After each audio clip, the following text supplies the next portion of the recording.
வெறுமனே பிலாசபி பேசிக்கிட்டே இருக்கலாம், ஆன்மீகத்தை பேசிக்கிட்டே இருக்கலாம். பேசுறதுனால இங்க எந்த மனிதனும் லோக மாயையை வென்று அப்படியே அவன் ஞானத்தெல்லாம் அடைஞ்சிட முடியாது. அவன் அந்த ஞானத்தை அடையணும்னா உண்மையாவே அவனுடைய ஆத்மா மொட்டு மாறி அது மலர்ச்சி அடையணும்.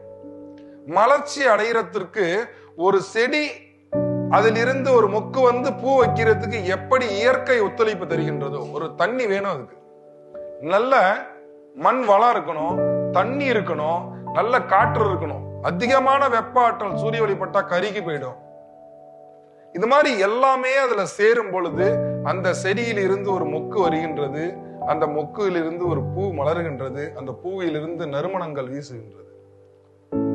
வெறுமனே செடி சரியா இருக்கிற வரைக்கும் அதுல மலர்ச்சியை நம்ம காண முடியாது. இந்த மாதிரி நீங்க பிறந்ததுல இருந்து நீங்களா இருக்கிற வரைக்கும் எந்த மலர்ச்சியும் அடைய முடியாது.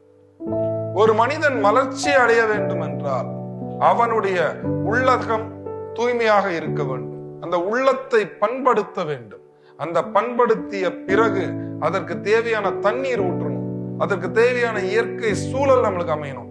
அப்பளுடைய நம்மளுடைய ஆத்ம கமலம் மலர்ச்சி அடையும்.